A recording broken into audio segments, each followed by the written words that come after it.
Okay, hello everyone. I'm going to be doing a quick tutorial for you today about drawing skulls, a little bit like this. It's going to be a little bit offhand. I haven't planned it too much yet, apart from doing some doodles over here, but I'm hoping to teach you how to draw a little bit like this. I'm going to be working today with just black and red biro. Obviously you can see the red just for a little bit of example. Maybe a little bit of pencil to plan out is absolutely fine. You shouldn't need anything much to do this. I really like the effect of a biro drawn skull. I think they look very interesting. It's a great way to practice your biro shading techniques. And if you've done any portrait drawing before, which Key Stage 3 most of you already have, it's a really great way of reiterating some of that drawing portraits, if I get my words right. Okay, so the first thing we're going to do is just talk about the basic structure of a skull and how we draw it. So we're used to the idea of drawing portraits when we've talked about it in the past, if you have done some portrait drawing, that we essentially just do almost like an upside down egg shape when we draw a front facing portrait. I'm doing it very lightly to start with, I know. What I do I've also taught this way when I do portraits, because we're going all the way back into the skull, into the foundation of the face, we have to really break this down to the shapes we're making. So what I always do when I'm drawing a skull to start with is I do a top circle.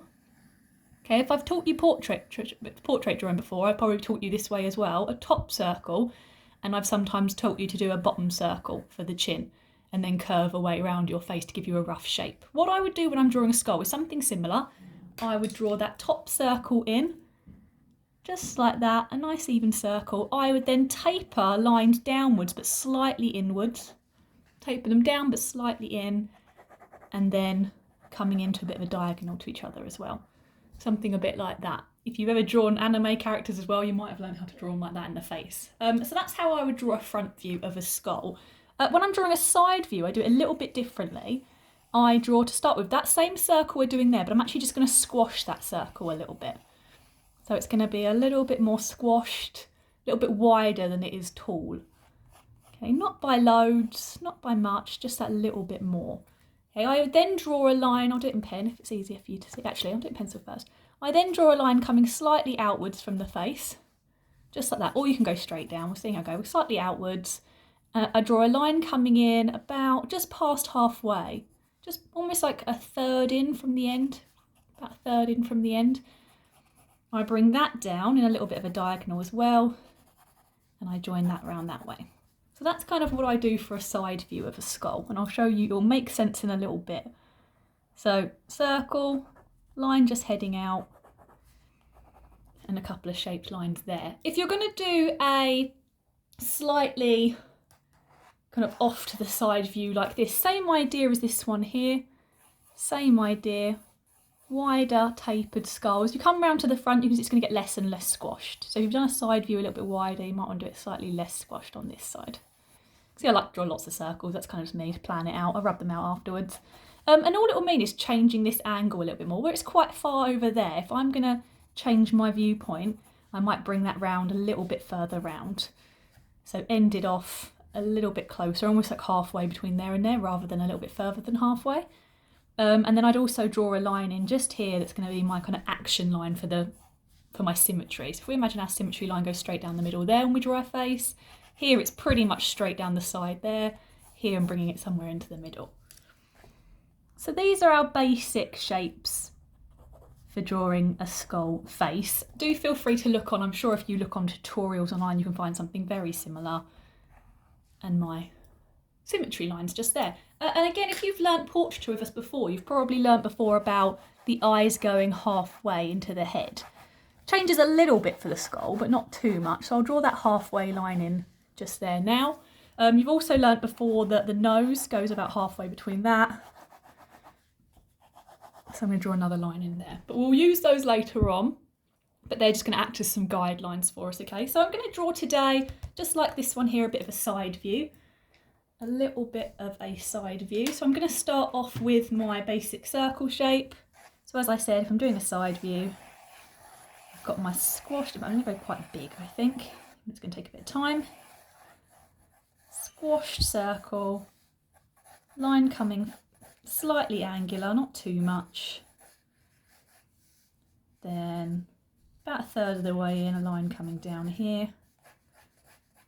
bit of an angle going there, bit of an angle going there, something like that. And it really is a rough guide. Obviously, if you're going to do these kind of drawings, I do highly recommend you finding a picture to work from. It will make it much easier for you.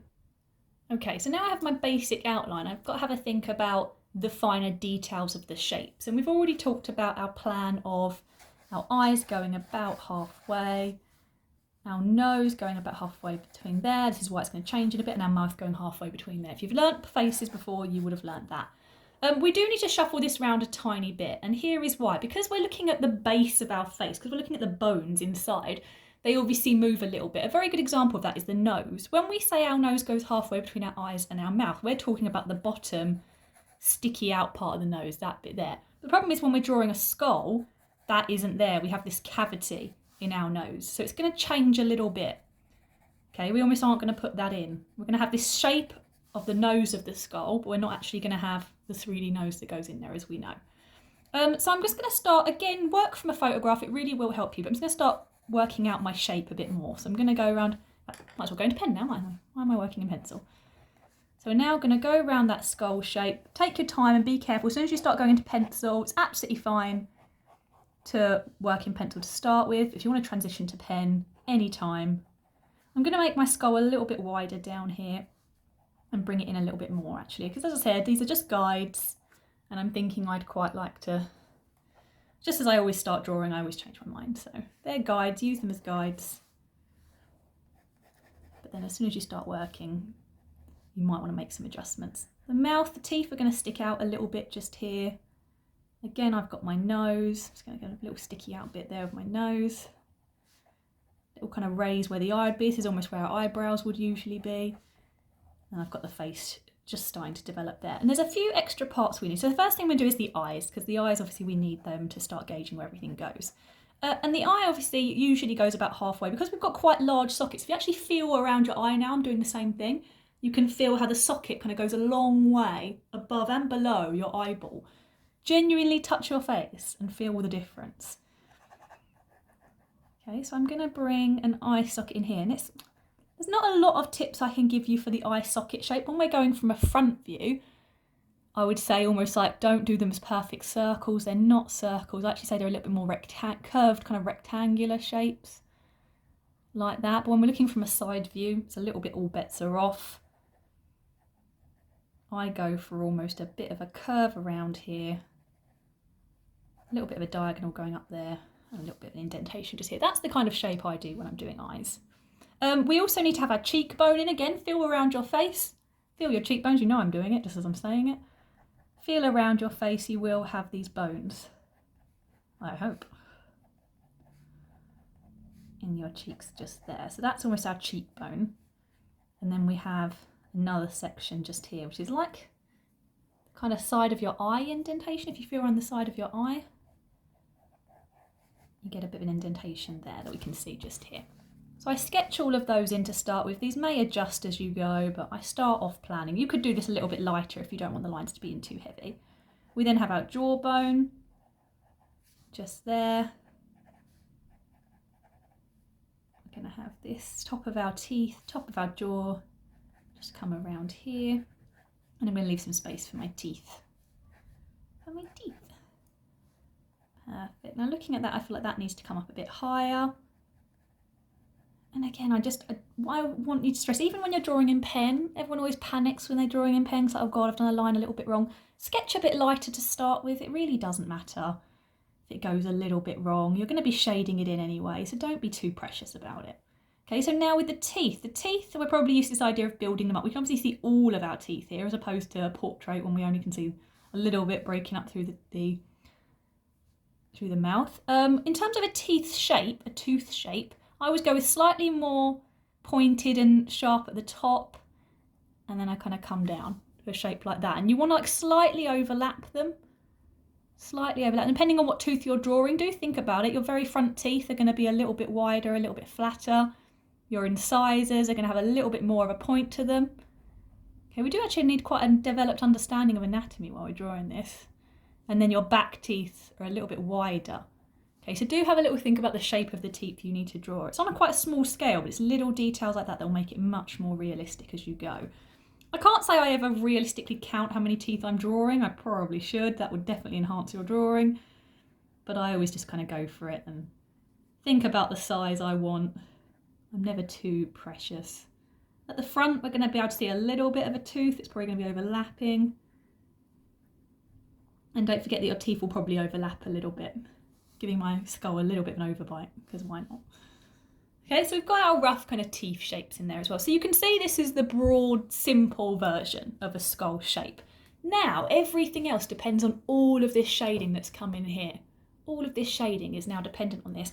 And there's a few things I want you to apply. The first thing, which you learned all the way back in year 7, depending on what year group you're in, is directional shading. So you do want to carry on with this idea that the skull is a curve. Okay, I'm just going to deform the shape of that skull a little bit. Nothing's perfectly round. Let's break that up a bit. So as I'm shading, rather than big swoopy twists like that, I work, especially if you're working in biro or a pen, I always work on small lines, building them up, but in the correct direction. So you can see I'm following my head around and I'm doing hatching, but I'm doing my hatching in the right direction. So I'm building it round. Okay, I then do some cross hatching, but again, potentially I would follow it round. That is a way that you're straight away going to make it look a little bit more curved. If you start shading straight across this flat, it's going to look flat. Okay, so build up your shading, hatching and cross hatching. The lovely thing about drawing in pen is that you can just, as long as you're hatching and cross hatching, you don't have to be as stressed about blending all of your lines together. You can have a little bit of fun with the shading and direction. You do have to think about tone. It's very, very important that you're considering where are the darkest areas. Obviously our eye is going to be very dark because it is an indentation. Okay, our eye is an indentation. Again, still going in there with a little bit of the directional, making sure my lines curve a little bit to show that's inwards. But I am building up. This is going to be very dark in the shading. Other dark areas are going to be inside the nose. You're not going to see much of inside the nose, but you're going to see some of this little crevasse, so we want that quite dark. And then anywhere that's underneath. So we have this jawline here. Underneath this jawline, it's going to get quite dark. So I'm going to start with my heavier shading. Personally, I like to push myself to do the darker shading first, because if you know that's going to be your darkest point and you press hard, then everything else has to adjust to that. You don't want to go so hard that you've blacked everything out. I think we definitely have a little bit of a problem, some of us, where we shade too heavy and we end up trying to autocorrect and shade everything dark. And it's like, oh God, that's got away from me. I've shaded everything quite dark. Year 7s who were doing Henry Moore with me a little while ago and at Animal Skulls, a lot of us noticed that we panicked and we shaded everything very, very, very dark. Do really look closely to the texture as well. Year 9s, you know all about texture. Take your time. A skull has texture. Above these teeth, there are all these little ridges. All these little ridges. So I want to see those. You know, in this indentation just here on the side of the skull, there are dips. And there are rises, so I want to see that it dips a little bit more here. I want to see that it goes nice and dark in this gap. Again with my hatching and cross hatching. I'm doing a little bit looser than I did that one there because I'd like to do it a little bit quicker. With this one I built up my lines pretty slowly, and I'll show you a close-up of it in a bit. I'll probably pause this in a minute so I can do a little bit more before I show you. So think about where it's indenting in and how that'll be darker, and where it's lifting up, and that's going to be a bit lighter. Okay, I'm going to work on this a little bit. I'll pause it for a minute. But you can see how I'm going to keep building up this shading. I'm starting with the dark layers. I'll zoom ahead a little bit and give you a bit more advice going forward. Okay, so I'm building up my shading a little bit more, as you can see. One of the things I do want to deal with while we're working in Biro is a misconception that you can't shade, get my words out, relatively smoothly with a biro. Now there are a lot of factors to doing this well, one of which being is just getting a good biro to start with. I often pick up biros to start drawing and try and do some really lovely soft lines and go, nope, absolutely not, that's not the biro that's going to work. Some biros will leave little dots of ink as they go, some will just be a lot thicker. I find a classic biro like this, not sure what you'd call it, a classic Bic biro works quite well. Something with one of the metal tops. Where did I put the camera? One of these with a metal top I find works a lot better than the plastic ones, but that's up to you.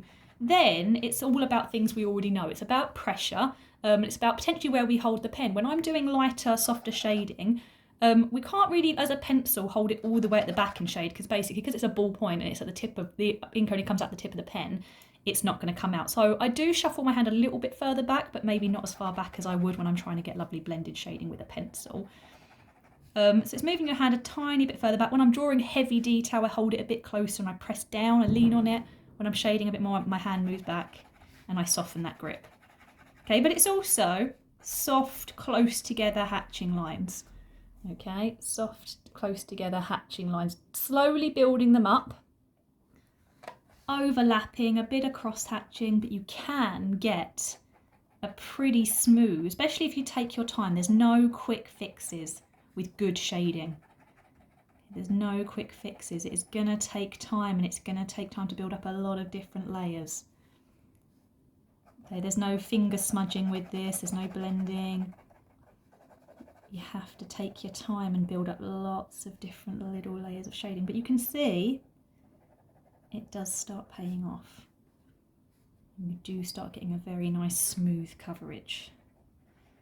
Again, just working around, thinking about where the area is going to be dark. I'm actually going to start going around the teeth now, because the teeth most certainly are going to be darker underneath. Start bringing those out. Going to shade around them.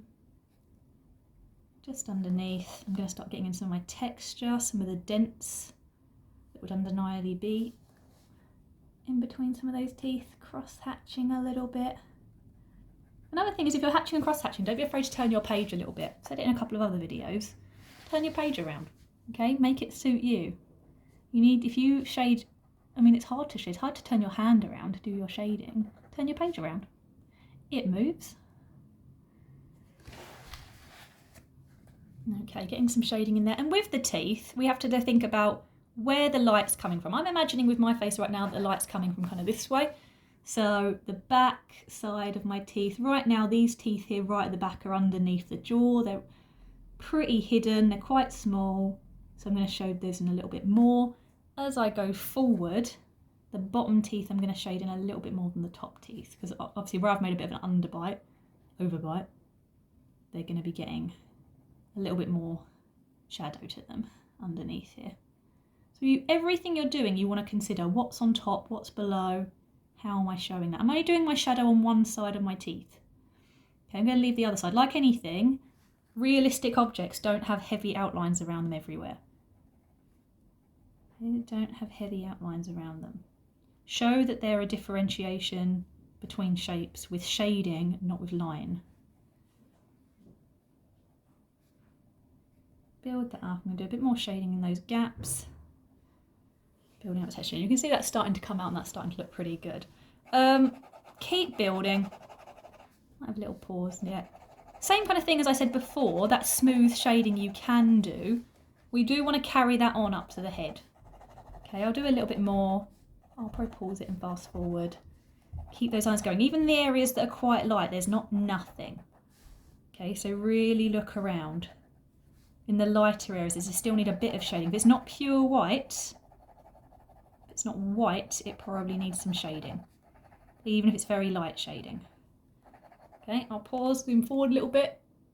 Okay, so what I'm trying to do now, anywhere where I still have quite heavy, obvious outlines, I'm actually just trying to blend those in with some of my shading, because as I said before, surfaces don't really have outlines. So anywhere where there is an outline, I'm actually just trying to soften those edges with a little bit of blending and shade and tone. Quite a heavy line here. So I just want to, just very close, even though I want it to be fairly light, I'm going to just do tiny little bits of hatching along there, a bit darker under there, to separate those lines without seeing a black line in between two lighter shades. You really want to avoid that where possible to get a bit more realism.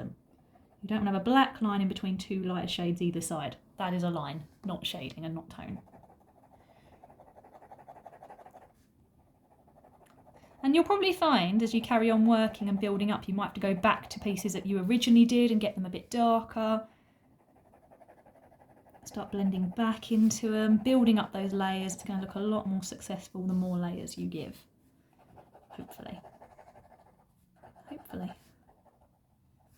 Okay, so I'm getting somewhere. The last couple of things I want to show you on here. First of all, your base shadow. Personally, unless this is the aesthetic you're going for and you want it to be like this, which is absolutely fine, if you want it to be sitting somewhere in a space, I feel personally it needs to have a shadow underneath. Okay, that's just my thing. I've said it before to a lot of classes. If something is on a table, if something is on a surface, you should ground it by giving it a shadow. Okay, and whenever I do a shadow, I always do it horizontal. I always do it in one direction because I'm trying to show that it's a flat surface in contrast to all the lovely different directions I've been doing with my shading. You can give it a little bit of hatching, a little bit of cross hatching to get the darker tones, but keep it pretty soft. Have a dominant direction.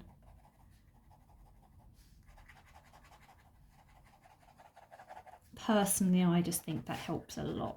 Darker tones where it's touching the ground. Again, getting those outlines into the shadow working with me rather than being a line, being part of my tonal range. Just like that. And because the back of the head isn't really touching the ground, that won't be quite as dark just there. Might bring in a tiny bit of shading in this gap for a bit of continuity.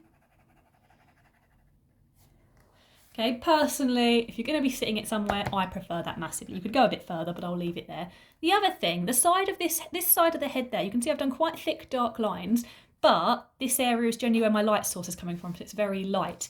You can see what I've done here. If you're going to have a surface area that's quite light, personally, what I think looks more aesthetically pleasing is if you then add some shading to that area. Okay, and this is just going to take a bit of practice not to look rubbish. Okay, personally, I think ways to keep it not looking rubbish are, again, to keep it all in one direction. All in one direction, for now at least. Have a dominant direction. Don't twist around with it. As soon as you start going all the way around, it looks like a fan around it. Starts making it look a bit like a sunflower, rather than the shading that I want it to be. Okay, so I've got that. And then I'm going to start cross-hatching around it again, getting a really nice dark shade in there. You can do that by pressing harder, or you can do that by slowly building up your layers if you think it looks better. And I'm fine with this still looking a bit loose and rough and cross-hatchy because it's not part of the skull, so I don't have to give it the same detail and the same attention. I am just trying to get it to be a nice dark space. I think this is something where the rougher you do it, the more pen lines you leave in, actually, the more visually interesting it is, but that's just me. I'm going to come down here a bit further as well because the front of my teeth are all quite dark down here. And obviously you could do this in a different colour if you wanted to. You could bring some red into it if you wanted to. And I'm just going to kind of fan it off to an edge just there. And personally, hopefully you agree, that brings it forward. As soon as I have a dark background, I've brought my drawing forward off of the background, off of the page. And it gives it a lot of depth. A lot of depth. Pretty visually exciting. I'm pretty happy with that. They look fairly similar. I've known it a bit bigger here. I would love to see some of you trying a front view. I would love to see some of you trying a slightly off angle. Obviously, this is a profile. Let me know if you would prefer, if you want video tutorials on a front view and an angle view, and I'm happy to do those as well. Good luck. Let me know how they go. Obviously, you don't have to do this in Biro. You can do it in any material. You could do it in pencil, you can do it in different coloured pens, anything you want. Right, thank you very much.